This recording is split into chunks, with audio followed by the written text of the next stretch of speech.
ஏய் நாளைக்கு உனக்கு இன்டர்வியூ தானே, எங்கே செல்ஃப் இன்ட்ரோ சொல்லு. ரெஸ்யூமே நான் தான் ரெடி பண்ணேன், அதே தானே பேச போகிறேன். ஸ்பாட்டில் பார்த்துக்கலாம் ஒன்றா. என்ன முறைப்பீங்க?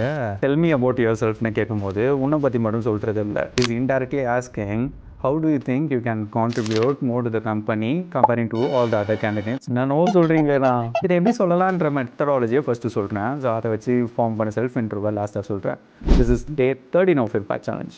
எல்லாத்துக்கும் முன்னாடி செல்ஃப் இன்ட்ரோ 60 to 90 செகண்ட்ஸ்க்குள்ளே தான் இருக்கணும். இதை தாண்டி எதனா இரலவெண்ட்டான இன்ஃபர்மேஷன் இருந்தால் தூக்கிடு. First one, experience. செல்ஃப் இன்ட்ரோவோட செகண்ட் சென்டென்ஸ் இல்லை தேர்ட் சென்டென்ஸ்லேயே உனக்கு என்ன ஸ்ட்ராங்காக தெரியும் அப்படின்றத கிளியராக சொல்லிவிடு. Second one, skill with a story. Learn பண்ண ஸ்கில்ஸ் டெக்னாலஜிக்கு எல்லாத்துக்குமே ஒரு ஸ்டார்டிங் பாயிண்ட் இருக்கும். ஏன் லேர்ன் பண்ணன்னு ஒரு விஷயம் இருக்கும். அதை ஒரு ஸ்டோரியாக ஃபார்ம் பண்ண மாதிரி டிஃபிகல்ட்டிஸ் ஃபேஸ் பண்ணேன். ஸோ அதனால இந்த டெக்னாலஜியை நான் லேர்ன் பண்ணுறதுக்கான நீட் இருந்தது. அதெல்லாம் லேர்ன் பண்ணதுனால என்னால் இந்த அவார்ட்ஸ்லாம் வாங்க முடிஞ்சுது, என்னால் இந்த சர்டிஃபிகேட்ஸ்லாம் பண்ண முடிஞ்சுதுன்னு. தேர்ட் ஒன், அக்கம்ப்ளிஷ்மெண்ட்ஸை ஆட் பண்ணிக்கோ. லாஸ்ட் ஒன், இதெல்லாம் சொல்லிவிட்டு தட்ஸ் இட்னு சொன்னோன்னா மொட்டையாக முடிஞ்சிடும், நல்லா இருக்காது.